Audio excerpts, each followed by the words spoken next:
నమస్తే. ఇప్పటికే అసెంబ్లీ ఎన్నికల్లో బీఆర్ఎస్ పార్టీ పరాజయాన్ని ఎదుర్కొని ఒక రకంగా వాళ్ళు ఇంకా సమాలోచనలో ఉన్నారు. ఏం చేయాలి, రేపటి రోజున పార్లమెంట్ ఎన్నికల పరిస్థితి ఏంటి, లేకపోతే తర్వాత స్థానిక సంస్థల్లో ఇప్పటికీ అవిశ్వాస తీర్మానాలు జరుగుతున్నాయి.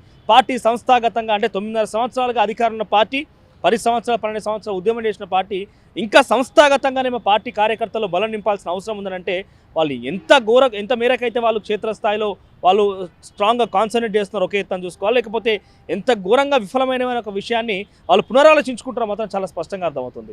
ఇవన్నీ ఒక అయితే ఇప్పుడు విడుదలైనటువంటి ఈ యొక్క ఎమ్మెల్సీకి సంబంధించినటువంటి నోటిఫికేషన్ షెడ్యూల్ ఒక రకమైన ఆందోళన క్రియేట్ చేస్తుంది. అయితే చాలా వరకు గతంలో కూడా బీఆర్ఎస్ పార్టీకి సంబంధించిన అధినేత కేసీఆర్ కావచ్చు, లేకుంటే వర్కింగ్ ప్రెసిడెంట్గా కేటీఆర్ కావచ్చు, అనేక మందికి హామీ ఇచ్చారు. మరి హామీలన్నీ కూడా ఎట్లా నెరవేరుస్తారు? ఒక వైపు అసెంబ్లీ ఎన్నికల్లో చాలామంది ఆ ఘోర పరాజయాన్ని ఎదుర్కొన్న వ్యక్తులందరూ కూడా ప్రస్తుతం సైలెంట్లో ఉన్నారు. మరి కొత్తగా హామీ ఇచ్చిన వ్యక్తుల్ని ఏ రకంగా అలాట్ చేస్తారు? ఒక ఆందోళన అయితే ప్రస్తుతం నెలకొన్న నేపథ్యంలో ప్రస్తుతం మన అసెంబ్లీ మీదుగా వెళ్తుంటే ఇక్కడ తాడూరి శ్రీనివాస్ గారు బీఆర్ఎస్ పార్టీకి సంబంధించిన సీనియర్ నేత, అనేక డిబేట్ కార్యక్రమాల్లో బీఆర్ఎస్ పార్టీని డిఫెండ్ చేస్తూ వచ్చిన వ్యక్తి ప్రస్తుతం ఇక్కడ అమరవీర స్తూపం దగ్గర గన్పార్ దగ్గర ఉన్నారు. ఆయన మాట్లాడి తెలుసుకుందాం ఏంటి తర్వాత అసెంబ్లీ ఎన్నికలు కావచ్చు, ఆ తర్వాత పార్లమెంట్ ఎన్నికల విషయంలో కావచ్చు, లేకుంటే ఇప్పుడు విడుదలైనటువంటి ఈ షెడ్యూల్ విషయాల్లో కావచ్చు, ఏం చెప్తారో తెలుసుకుందాం. నమస్తే అన్న. నమస్తే మనోజ్. చాలా సైలెంట్ అయిపోయినట్టున్నారు కదా ఎలక్షన్ తర్వాత. సైలెంట్ ఏం లేదు కదా, ఫీల్డ్ మీదనే ఉన్నాం కదా. సైలెంట్ అనేది ఉంటుందా రాజకీయ నాయకులకు కానీ రాజకీయ పార్టీలకు కానీ? సైలెంట్ అనేది అధినేత సైలెంట్ అయిపోయింది కదా. అధినేత సైలెంట్ ఎందుకు? ఆరోగ్య రీత్యా కొంత రెస్ట్లో ఉన్నారు. మళ్ళీ బెబ్బులిలాగా బయటకు వెళ్తుంది కదా, దాని ప్రాబ్లం. సైలెంట్ అయిన ఎట్లా అంటారు చెప్పండి? కేసీఆర్ గారు ఆరోగ్య రీత్యా రెస్ట్లో ఉన్నప్పుడు సైలెంట్ ఎట్లా అంటారు? మా వర్కింగ్ ప్రెసిడెంట్ గారు అక్కడ మీటింగ్లు పెడతా ఉన్నారు. తెలంగాణ భవన్లో మేము పార్లమెంటరీ నియోజకవర్గాల వారికి రోజు సమీక్షలు జరుగుతూ ఉన్నాయి.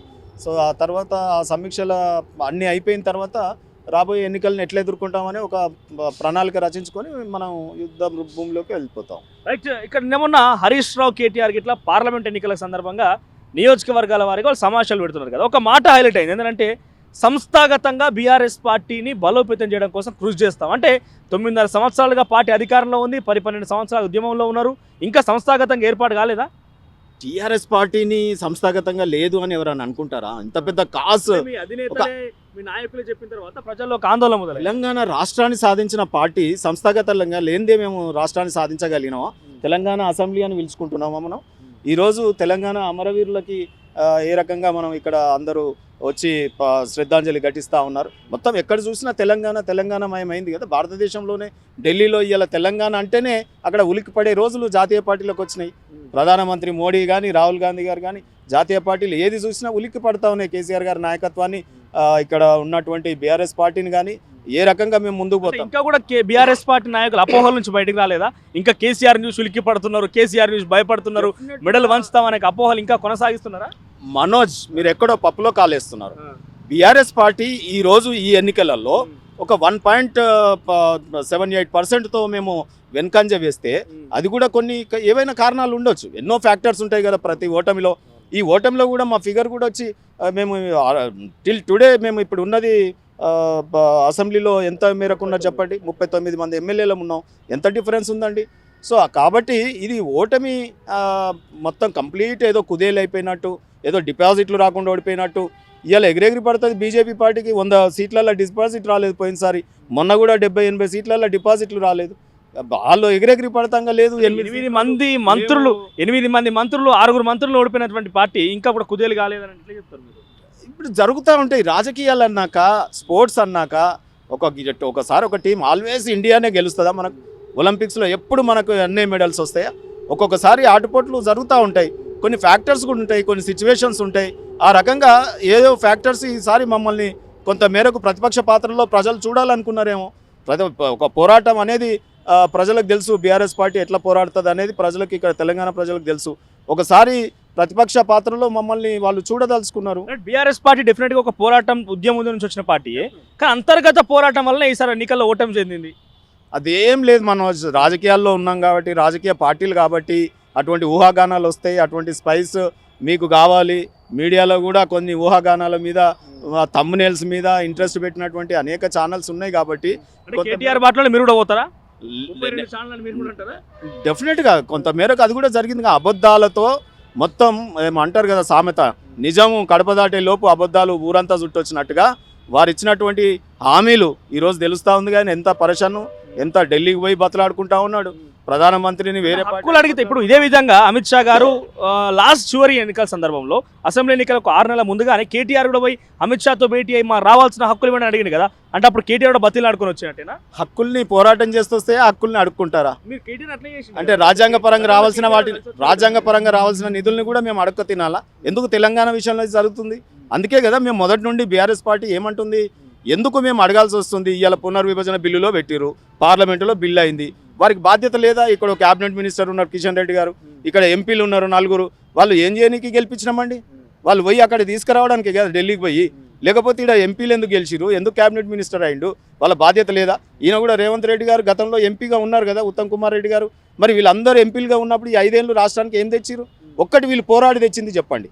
మమ్మల్ని ఇంత దూషిస్తూ ఉన్నారు కదా తెలంగాణ రాష్ట్రంలో, వీళ్ళు మమ్మల్ని కాదని గత 5 ఏళ్లలో వాళ్ళ పీరియడ్ కంప్లీట్ టెన్యూర్ అయింది, ఏం తెచ్చిరో చెప్పండి. చెట్టపట్టాలు వేసుకొని సెంట్రల్ హాల్లో బయట కాంగ్రెస్ రేవంత్ రెడ్డి గారు, కిషన్ రెడ్డి గారు, బండి సంజయ్ గారు, అరవింద్ గారు జోకులు చేసుకొని గా ఉప ఎన్నిక అయితే మీరు జర వీక్ క్యాండిడేట్ పెట్టుర్రు, ఈ ఉప ఎన్నిక నాగార్జున సాగర్ అయితే మేము పెట్టుకుంటాం. అసలు ములాఖత్ అయింది బీఆర్ఎస్ బీజేపీ కదా. ఇప్పుడు బీజేపీ కాంగ్రెస్ ములాఖత్ ఎట్లయిందో ఇప్పుడు చూస్తూ ఉన్నాం కదా. అంటే ఇప్పుడు బొకేలు ఇవ్వడానికి వెళ్ళినారా? లేదు, అసలు తెలంగాణ అంటే ఇంకా కేసీఆర్ గారే ముఖ్యమంత్రి అనుకుంటారు కాబట్టి అక్కడ ప్రజలైనా ఢిల్లీలో అయినా ఒకసారి నేను ముఖ్యమంత్రి అయినా అని చెప్పుకోవడానికి మన ముఖ్యమంత్రి గారు ఢిల్లీలో అందరు క్యాబినెట్ మినిస్టర్లను ఒకసారి ప్రధానమంత్రిని ఒకసారి కలిసి ఆ ఫోటోలు ఆ మీడియా కవరేజ్ చేసుకుంటే ఏంటంటే కేసీఆర్ ముఖ్యమంత్రి కాదు నేను ముఖ్యమంత్రి అని చెప్పుకోవడానికి తిరుగుడేమో తప్ప రాష్ట్రానికి ఏం మురుగ పెడతా ఉన్నారు చెప్పండి. 9.5 సంవత్సరాలుగా మీరు మీరు పార్టీ కోసం ఇట్లా కష్టపడు 9.5 సంవత్సరాలు ఏ టీవీ డిబేట్లో కానీ ఏ ఇంటర్వ్యూలో కానీ మీరు చెప్పిన మాటలు ఇవే. ఈ యొక్క అపోహలు లేకపోతే కేసీఆర్ గారి ఆ ఎత్తుగడలు ఆ అహంకారం ఒక రకంగా దెబ్బతీసింది, ఇంకా కూడా ఆ అపోహలు అహంకారం ముందు కొనసాగిస్తారా? ఎత్తుగడలని అహంకారం అంటారా? వ్యూహాలని అహంకారం అనరు కదా. ఇప్పుడు ఎవరి దగ్గర అయితే ఎవరి దగ్గర అయితే నిజం ఉంటుందో, ఎవరి దగ్గరనైతే మోసం ఉండదో వాళ్ళు నిక్కచ్చిగా మాట్లాడతారు, నిజంగా మాట్లాడతారండి. ఈ మోసాలు తెలియని వాళ్ళు నిజంగా మాట్లాడతారు. మోసం చేయదలుచుకున్న వాళ్ళు అనేక యాక్టింగ్ చేస్తారు. ఇక వారి హావభావాలు, వారి యాక్టింగ్, డ్రామాలు చాలా ఉంటాయి. సో వాళ్ళు ప్రజల్ని మోసం చేయదలుచుకున్నారు. ఆయన అన్నారు కదా అమెరికాకు పోయినప్పుడు ముఖ్యమంత్రి గారు, ఇప్పుడు నేటి ముఖ్యమంత్రి కేసీఆర్ మన ఎవరు రేవంత్ రెడ్డి గారు ఏమన్నారు, మాకు ఇంకా చూడండి కేసీఆర్ గారు అని వస్తుంది. సో లేదు, ప్రజల పరిస్థితి కూడా ఇదే. అంటే కేసీఆర్ లేని తెలంగాణను ఊహించుకోవడం కొద్దిగా ఇబ్బందికరమైనటువంటి అంశం. నిజంగానే కేసీఆర్ గారిని తెలంగాణ మళ్ళీ 3వసారికి ఊహించుకుంటూ ఉంటే గజ్వేల్ కేసీఆర్కి ఎంత మెజార్టీ వచ్చింది చూసినాం కదా. కామారెడ్డిలా ముఖ్యమంత్రిని ఓడగొట్టేసిండు కాటుపల్లి వెంకటరమణ బీజేపీ నుంచి. లేదు, తప్పండి అది. కామారెడ్డిలో మీరు ముఖ్యమంత్రిని ఓడగొట్టిండి అన్నాడు కాదు. ఆడ కాంగ్రెస్ రేవంత్ రెడ్డి గారు అక్కడే ఎందుకు వేసినారు, ఆ తర్వాత బీజేపీ అక్కడే ఎందుకు కాన్సన్ట్రేషన్ పెట్టి మొదటి నుండి అక్కడ వాళ్ళిద్దరు మిలాఖత్ అయిపోయి నేను నామినేషన్ వేస్తా ఊరంతా తిరుగుతా అక్కడికి రాను అని చెప్పి రేవంత్ రెడ్డి గారు మాట్లాడుకొని ఆ బీజేపీకి హైప్ తెచ్చుకొని చేయడం ఏదో కుట్రలు చేసినారు తప్ప కేసీఆర్ గారు ఓటమి కాదు. ఈరోజు గెలిచినాం కదా, డెమోక్రసీలో గజ్వెల్లో గెలిచినాం, ఇవాళ ప్రతిపక్ష పాత్ర పోషిస్తా ఉన్నాం. ఇదంతా కేసీఆర్ గారు. ఇప్పటికైనా బీఆర్ఎస్ పార్టీ పునరాలోచించుకుంటుందా ఎందుకు ఓటమి కారణమని? ఓటమికి కొన్ని ఫ్యాక్టర్స్ ఉన్నాయి. మీరు అన్నట్టు కొంత మేరకు కార్యకర్తల్ని మళ్ళీ మేము ఇప్పుడు నూతన తేజం తేవాల్సినటువంటి అవసరం ఉంది. సంస్థాగత నిర్మాణాలు జరగాల్సినటువంటి అవసరం ఉంది.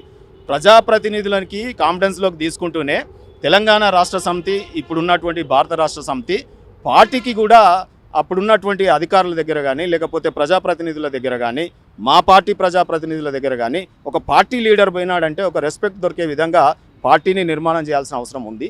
అది తప్పకుండా చర్చిస్తాం. నేను పార్టీ రాష్ట్ర కార్యవర్గంలో ఉన్న పార్టీ మీటింగ్ అయినప్పుడు ఇది దృష్టికి తీసుకొస్తాం. గతంలో తెలుగుదేశం పార్టీ ఇంకో వేరే పార్టీలో ఉన్నప్పుడు ఒక పార్టీ స్టేట్ జనరల్ సెక్రటరీసు జిల్లా ప్రెసిడెంటు లేదా మండల్ పార్టీ ప్రెసిడెంట్ పోయినా కానీ అక్కడ మండల్ ప్రెసిడెంట్ అంత విలువ ఉండేది, సమాజంలో గౌరవం ఉండేది. అయితే ఇప్పుడు కొంత మాది ఎమ్మెల్యే సెంట్రిక్ పార్టీ అవ్వడం కూడా ఏక వ్యక్తి మీద జరగడం అనేది జరిగింది. తప్పకుండా దాన్ని పార్టీని బలోపేతం చేయాల్సిన అవసరం ఉంది. పార్టీ ఎల్లకాలం ఉంటుంది, ఇవన్నీ ప్రతినిధులు గెలుస్తుంటారు, ఓడిపోతుంటారు, కానీ పార్టీ ఆల్వేస్ పార్టీ ఉంటుంది. ఇవన్నీ విషయాలను బేరీజ్ వేసుకొని కొంతమంది బీఆర్ఎస్ పార్టీ మీకు సంబంధించిన మిత్రులు అంటారా లేకపోతే మీ సన్నిహితులు అంటారా కానీ అందరూ కూడా కాంగ్రెస్ పార్టీతో టచ్లో ఉన్నట్టుగా బయట వార్తలు ప్రచారంలో ఉన్నాయి. దా కోలో మీరేమైనా పరిచయం చేస్తున్నారా? టచ్లు అనేది మీకు గతంలో మేము చూసేది, ఏదైనా మంగళ షాపుకి పోతే సితారా చదివితే సినిమా యాక్టర్ల మీద గాసిప్స్ వస్తాయి. సో అటువంటి వార్తలే తప్ప ఇది టచ్లో ఉంటే వెళ్ళిపోతారు కదా. టచ్లో ఉండి కోవలో తాడూరు శ్రీనివాస్ ఏమన్నారా అని నాకేం పదవులు లేవు కదా, నేను ఎమ్మెల్యే కాదు, ఎంపీ కాదు కదా, ఎక్స్ కార్పొరేషన్ చైర్మన్. అటువంటి టచ్ ఏముంటుంది చెప్పండి? ఆశిస్తున్నారా ఏమైనా పదవి ఆశిస్తున్నారా ఇంకా కూడా? డెఫినెట్గా ఎమ్మెల్సీ ఇప్పుడు నోటిఫికేషన్ ఏదైతే వచ్చిందో దాంట్లో 2 ఒకేసారి కనుక జరిగితే మాకు ఒకటి వస్తుంది. గతంలో టీఆర్ఎస్ఎల్పీ మీటింగ్లో నాకు మా నాయకుడు కేసీఆర్ గారు స్వయంగా మాటిచ్చారు. టీఆర్ఎస్ఎల్పీ మీటింగ్లో ఎమ్మెల్యేలు, ఎంపీలు, జడ్పీ చైర్మన్లు, పార్టీ రాష్ట్ర కార్యవర్గంలో నన్ను అందరికీ పరిచయం చేసినారు. మా కమ్యూనిటీ పేరు కూడా చెప్పినారు. ఏది ఒకటి కుమ్మర్లకు, నాయి బ్రాహ్మణులకు కూడా ఇవ్వాల్సిన అవసరం ఉంది అని చెప్పి, ఇలాంటి నాయకుడు ఉన్నప్పుడే మాలాంటి వాళ్ళని కూడా అవ్వగలుగుతాం. అంటే 9.5 సంవత్సరాలుగా అధికారంలో ఉన్నారు. అనేక టీవీ చర్చా కార్యక్రమాల్లో కావచ్చు, నిత్యం ఏడ చూసిన బీఆర్ఎస్ పార్టీని డిఫెండ్ చేయడంలో తాడూరు శ్రీనివాస్ గారు ముందుంటారు. సో ఇన్ని సంవత్సరాలుగా అధికారంలో ఉన్నటువంటి రాని సిచ్యువేషన్ మీకు ఎమ్మెల్సీ పదవి ఇప్పుడు ఎందుకు వస్తుంది? డెఫినెట్గా ఇప్పుడు పార్టీ కొంత మెసేజ్ కూడా ఇవ్వాలి కదా రాష్ట్రంలో.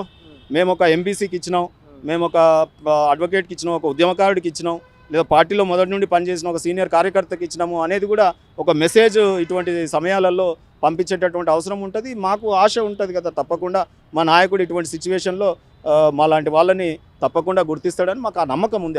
క్రూషియల్ టైం, ఎందుకంటే ఇప్పటికీ అసెంబ్లీ ఎన్నికల్లో ఓటమి పాలైన పార్టీకి ఒక క్రూషియల్ టైం, ఒక్క ఎమ్మెల్సీ స్థానం ఉన్నది. ఆ ఎమ్మెల్సీ ఒకే ఒక్కరు మీకే ఎందుకు అవకాశం రావాలి? ఒకే ఒక్కరు ఉన్నారు కాబట్టి ఇవాళ రాష్ట్రంలో ఒక మెసేజ్ ప్రజలకు ఇవ్వాల్సి వస్తుంది.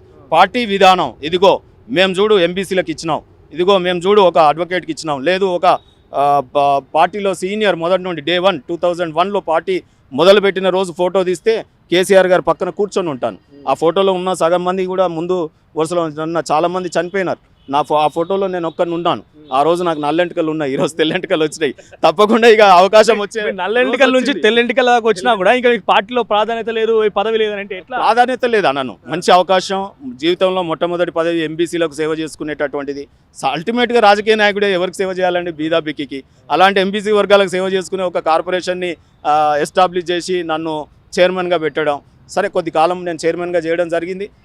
తర్వాత ఇప్పుడు ఎమ్మెల్సీగా తప్పకుండా నాకు హామీ ఆల్రెడీ ఇచ్చినారు కాబట్టి, అంటే ఏదో నాకు పోయితే గుసగుస చెప్పడం, రూమ్లో చెప్పడం కాదు. టీఆర్ఎస్ ఎల్పీ మీటింగ్లో అందరికీ సమక్షంలో నాకు ప్రతి చాలా మీటింగ్లలో నాకు మాట ఇచ్చినారు కాబట్టి ఆ తరుణం ఇప్పుడు ఆసన్నమైంది. నా రూపంలో ఒక మెసేజ్ ఈ రాష్ట్రానికి వెళ్తుంది అని చెప్పి నేను అనుకుంటున్నాం. ఆ విశ్వాసం ఉంటుంది కదా. ఇప్పటికే వార్తలు చూస్తున్నాం, బీఆర్ఎస్ పార్టీ కూడా పైరవీ సురు చేసింది. తమ స్థాయిలో వాళ్ళు ఇప్పటికే మాజీ మంత్రులు కూడా నిరంజన్ రెడ్డి, రెబల్ దయాక్ వీళ్ళ పేరు కూడా వినిపిస్తున్నాయి. అందరూ కూడా ఎమ్మెల్సీ స్థానం కోసం బరిలో నిలిచేందుకు కేసీఆర్ దగ్గరికి సంప్రదింపుల కోసం ప్రయత్నం చేస్తున్నారట. మరి మీ ప్రయత్నం ఏంది? ఇప్పుడు అట్లా మాజీ మంత్రులు చాలామంది ఉన్నారు కదా, దాంట్లో ఒకరికి ఇచ్చి ఒకరికి మళ్ళీ ప్రజాక్షేత్రంలో పోవడానికి వారికి అమ్ముకు ఆర్భాటాలు ఉన్నాయి కదా. మళ్ళీ ఇప్పుడు ఎంపీ ఎలక్షన్స్ ఉన్నాయి, తర్వాత రాజ్యసభలో ఉన్నాయి, తర్వాత ఇంకా మళ్ళీ ఎమ్మెల్యే ఎలక్షన్స్కి ప్రిపేర్ అవ్వాలి. సో వాళ్ళకి అది ఉంది. సో మాలాంటి వాళ్ళం పార్టీ సీనియర్ కార్యకర్తలుగా పెట్టుబడి లేనటువంటి వాళ్ళం, మేము మేనేజ్మెంట్ కోటాలో రానటువంటి వాళ్ళం, చరిష్మా ఇటువంటి ఏదో దశాబ్దాల కాలం తర్వాత ఎన్టీ రామారావు తర్వాత మళ్ళీ కేసీఆర్ గారు ఇటువంటి చరిష్మాటిక్ లీడర్స్ వచ్చినప్పుడు ఏంటంటే తను తలుచుకున్నప్పుడు మాలాంటి సామాజిక వర్గాలకు కానీ మాలాంటి సీనియర్స్ సర్వీస్ ఇచ్చినటువంటి కార్యకర్తలకు అటువంటి చట్టసభలలోకి ఇప్పటి వరకు ప్రాతినిధ్యం దొరకని కులాలు ఆ చట్టసభనే కదా, దాంట్లో మరి అన్ని కులాలకు అవకాశం రావాలి కదా. అది ఒక 3-4 కులాల కుల సంఘ భవనమా? అది అసెంబ్లీ కదా డెమోక్రసీలో. మరి ఇంక్లూజివ్ పాలిటిక్స్ ఉన్నప్పుడు అన్ని కులాల యొక్క సామాజిక రుగ్మతలు చర్చింపబడాలంటే ఆ అసెంబ్లీలో మాలాంటి వాళ్ళని కూడా పోవాలి కదా. మాకేం మాట్లాడరాకపోతే, మాకేం చదువు లేకపోతే, రాజ్యాంగం తెలియని లాయర్లమండి. ఇలా ఎమ్మెల్యేలకు ఏమైనా పని పడ్డా, మంత్రులకు ఏమైనా పని పడ్డా కోట్లలో కొట్లాడేది మేమే. సో మేమే చట్టసభలకి పోనీకి అవకాశాలు రాకపోతే ఇంకా మేము జీవితం అంతా ఒక జన్మెత్తిన ఈ జన్మలో మళ్ళీ కాలేకపోతే కూడా ఈ జన్మ వృధాగా భావిస్తాం కదా. సో ఉన్న దగ్గర ఇదే 9.5 సంవత్సరాలుగా బీఆర్ఎస్ పార్టీ అధికారంలో ఉన్నప్పుడు తాడూరు శ్రీనివాస్ గారికి అనేక రకాల వార్తా కథనాలు చూస్తే కూడా రాజ్యసభ వస్తుందని, ఒక ఎమ్మెల్సీ వస్తుందని రకరకాలుగా పేరు వినిపించిన, కానీ ఇప్పటివరకు అట్లీస్ట్ ఏ ఒక్క పదవి కూడా వరించలేదు. మొన్న అసెంబ్లీ ఎన్నికల్లో కూడా ఉప్పల్ నుంచి టికెట్ రేస్లో ఉన్నప్పటికీ కూడా మీకు భంగపట్టు గురయ్యారు. ఇప్పుడు 9.5 సంవత్సరాలు అయిపోయింది. ఇక మీ బీఆర్ఎస్ పార్టీ కాలం అంటే ఒక చరిత్రలో కాకతీయులాగా ఇంకోటి చెప్పుకున్నట్టుగా కేసీఆర్ కాలం అయిపోయింది. ఇంకా కూడా కేసీఆర్ కాలం అయిపోయినాక మీకు ఎట్లా వస్తుందని భావిస్తున్నారు? ఏమి కాలేదు, కేసీఆర్ కాలం భద్రంగా ఉంది. వారు ఉన్నంత వరకు కేసీఆర్ కాలం ఉంటుంది. మీరు చూస్తుండండి, మళ్ళీ రెట్టించిన ఉత్సాహంతో నేను అన్నాను, బెబ్బులి అన్నాను కదా, ఆ రకంగా మళ్ళీ రావడం జరుగుతుంది. కేసీఆర్ గారు ఉన్నప్పుడు మాత్రమే మాలాంటి వాళ్ళం అవ్వడానికి అవకాశాలు ఉంటాయి. మీరు దీంట్లో అర్థం చేసుకోండి. ఏదైతే చరిష్మాటిక్ లీడర్ అంటే ఒక ఉద్యమ నాయకుడు తెలంగాణలో వారు ఏది నిర్ణయిస్తే అది జరిగేటటువంటి అవకాశం ఉంటుంది. కాబట్టి మాలాంటి పెట్టుబడిదారులం కాదు మేము, లేదా మన కులాలు ఏవైతే ఉన్నాయో సామాజిక అంశాలు, ఇప్పుడు ఒక్కొక్క కులం అండి, ఒక్కొక్క కులం నుంచి 30 మంది 20 మంది 4 కులాల వాళ్ళే ఉన్నారు. సో మాలాంటి వాళ్ళం కావాలంటే మరి ఇటువంటి యుగానికి ఒకరు వస్తూ ఉంటారు. వచ్చినప్పుడు వాళ్ళు చేయగలిగేటటువంటి ఉంటుంది కాబట్టి మేము ఆశపడతాం. రైట్, ఇప్పటికే గవర్నర్ కోటాకు సంబంధించి కొంతమంది పేర్లను ప్రకటించడం జరిగింది, ప్రస్తావించి కేబినెట్ కూడా పంపించేసింది. వాళ్ళిద్దరు కూడా రిజెక్ట్ చేసి ఇప్పుడు బ్యాక్ వచ్చేసింది. సో వాళ్ళలో ఎవరికో ఒకరికి అవకాశం వస్తున్న ఒక ప్రచారం పెద్ద ఎత్తున తెలంగాణ భవన్ నుంచి జరుగుతోంది. పైరవీలకు తావులేదండి. నేను పైరవికార్ కాదు, నేను పార్టీ కార్యకర్తని. పైరవికారా పార్టీ కార్యకర్తన అనుకున్నప్పుడు ఎవరికి మార్క్స్ పడతాయి? సో డెఫినెట్గా మేము ముందంజలో ఉంటాం. మీరు ఇప్పుడు నాలాంటి వాడిది డే 1 2001లో జలదృశ్యంలో పార్టీలో సారెంబడి ఉన్నాం. అంతకన్నా 2-3 నెలల నుంచే సారెంబడి ఉన్నాం. ఆ రోజు ఉన్న ప్రభుత్వం ఉన్నటువంటి తెలుగుదేశం పార్టీని నేను రంగారెడ్డి జిల్లా తెలుగు విద్యార్థి ప్రెసిడెంట్గా ఉండి రిజైన్ చేసి ఇక్కడ రావడం జరిగింది. సో ఆ రోజు నుంచి అంచెలంచెలుగా ఈరోజు పార్టీ సెక్రటరీగా ఉన్నాను. ఒక కార్పొరేషన్ చైర్మన్గా చేసినాను. చట్టసభలో ప్రాతినిధ్యం దొరకని కులాల నుంచి వచ్చిన వాడిని, అడ్వకేట్గా చదివిన వాడిని. సో ఇన్ని ఉన్నటువంటి మెరిట్స్ పైరవికార కార్యకర్తన అన్నప్పుడు డెఫినెట్గా నా ఉద్యమ బిడ్డకి నాకు అవకాశం వచ్చేటటువంటి అవకాశం ఉంటుంది. డెఫినెట్గా ఆ విశ్వాసం ఉంది కాబట్టి ఇక్కడే నెరవేరుతుంది కాబట్టి మేము ఇక్కడే ఇంకా కోషిష్ చేస్తాం. దాంట్లో తప్పేముంది? 9.5 సంవత్సరాలుగా ఇదే రకంగా ఆశించి ఇప్పుడు ఆశిస్తూనే ఉన్నారు. ఒకవేళ ఇది కనుక జరగకపోతే రాజకీయంగా తాడూరు శ్రీనివాస్ ఏం చేయబోతున్నాడు? ఇంకా కూడా బీఆర్ఎస్ పార్టీ గురించి డిఫెండ్ చేస్తూ మీరు అన్ని చర్చా కార్యక్రమాలు ఇట్లా మాట్లాడుతూ ఉంటారు, లేకపోతే మన టర్న్ తీసుకునే అవకాశం ఉన్నదా? తప్పకుండా. ఎక్కడైతే కష్టపడ్డామో, ఎక్కడైనా కూలీ పని చేస్తే కూలీ అక్కడే పడాలి. కూలీ చేయని దగ్గర పోయి అడుగుతారా? ఇప్పుడు ఇన్నేళ్ళు ఈడ పని చేసి ఇక్కడ రెక్కల కష్టం పెట్టి పని అంటారా, వెట్టి చాకిరి అంటారా? ఎందుకంటే ఇన్ని రోజులుగా ఏం పదవి లేదు కాబట్టి, ఏం ఆశించలేదు కాబట్టి ఇన్ని రోజులు కూలీ చేసినట్టు కాదు. కూలీ వారానికన్నా వస్తుంది, నెలకన్నా వస్తుంది కూలీ డబ్బులు. ఇన్ని రోజులుగా చేస్తున్నారు కాబట్టి వెట్టి చాకిరి కింద కూడా. తస్మాత్ జాగ్రత్త.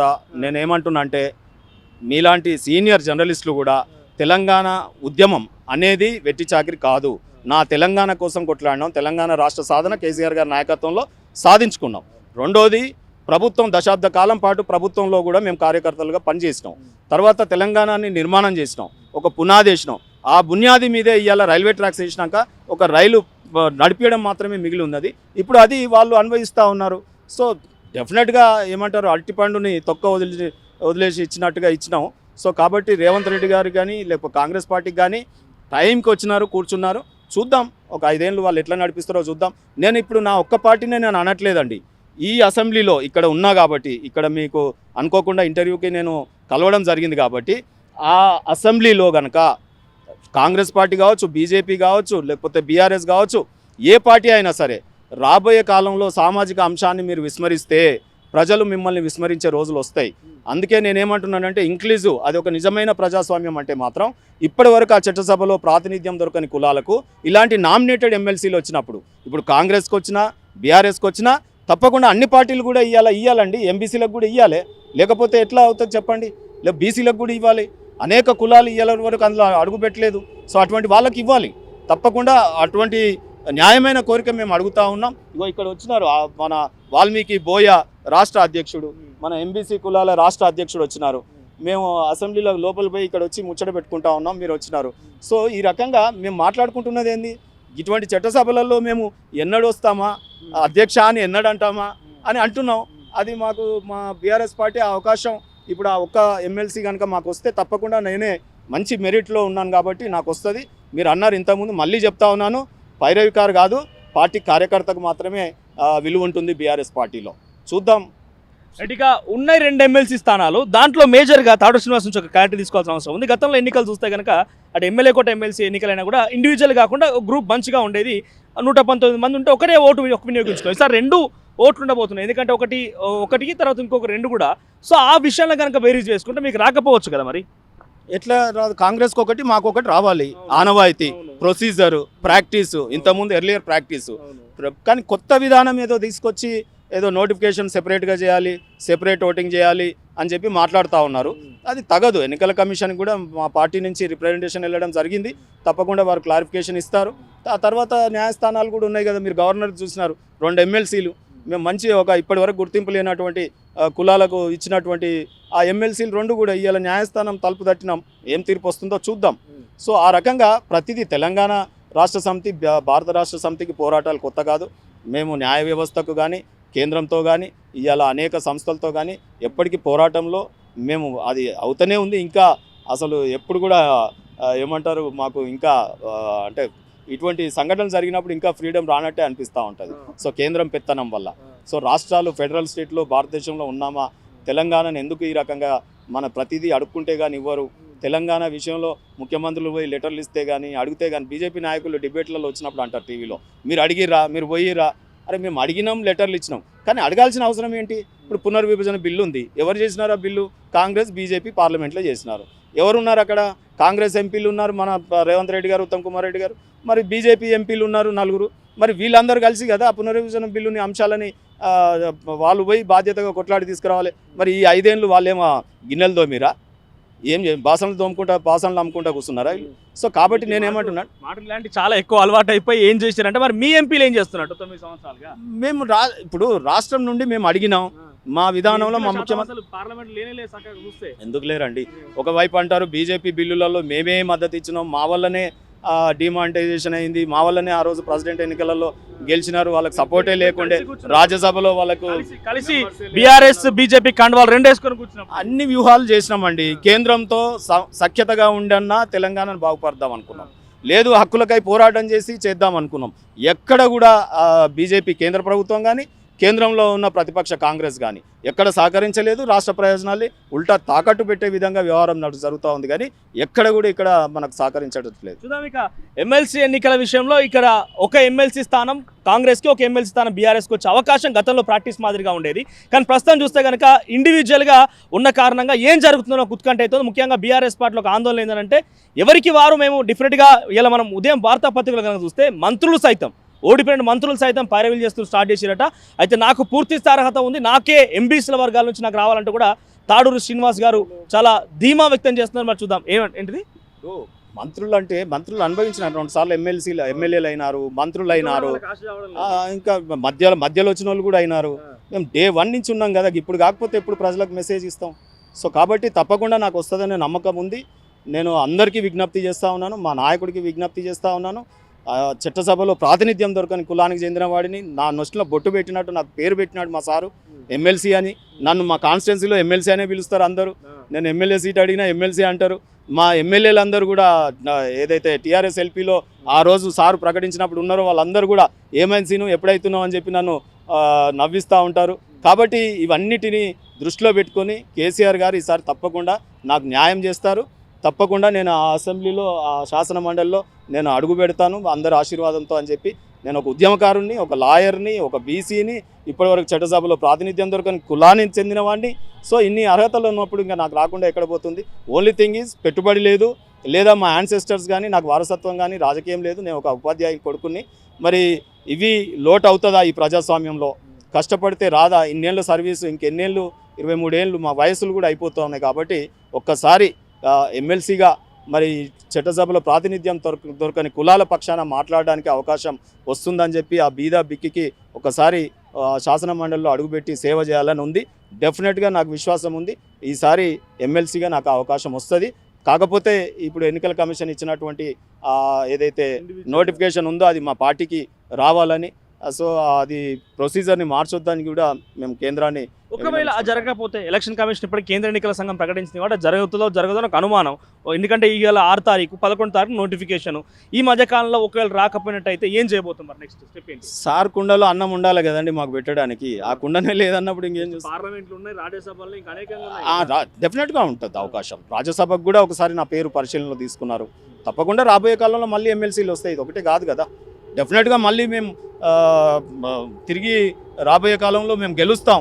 ఈ కాంగ్రెస్ కూడా ఎన్ని రోజులు మరి ఇట్లా ఉంటారో తెలియదు, ఏ రకంగా కలిసి ఉంటారో తెలియదు. ఎన్ని రోజులు ప్రభుత్వాలు మనం చూస్తూ ఉన్నాం, దేశంలో ఎన్ని ప్రభుత్వాలు ఏ రకంగా ప్రజల మన్నన తొందరనే కోల్పోతూ ఉన్నారు. ఇప్పుడే వీళ్ళు 6 హామీలు అన్నారు, ఏవి చక్కగా చేయట్లేదు.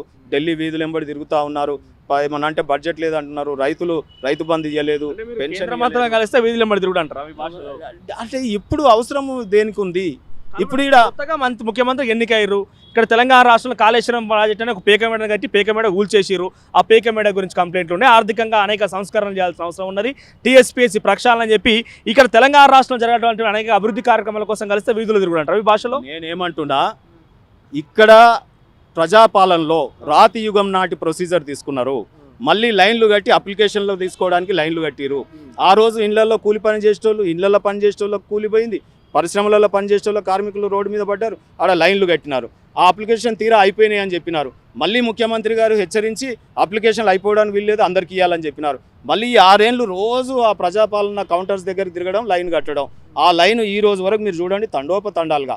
ఇప్పుడు అవి పెట్టిన తర్వాత తీరా అన్ని చేసిన తర్వాత దీంట్లో మీకు గృహానికి రద్దు చేసినాం, ఇండ్లు ఇయ్యము, మేము వేరే ఇందిరమ్మ పథకం ఇస్తాము, మళ్ళీ పెన్షన్ ఇప్పటివరకు వృద్ధులు పాపం 2 నెలల మెడిసిన్స్ లేవు, రైతులు పొలాలలో పంటలు వేసుకున్నారు, నాట్లయితే మీ ప్రభుత్వం ఉండే అప్పుడు ఇయ్యలేదు కదా, లెటర్లు ఇచ్చినారు కదా వీళ్ళే.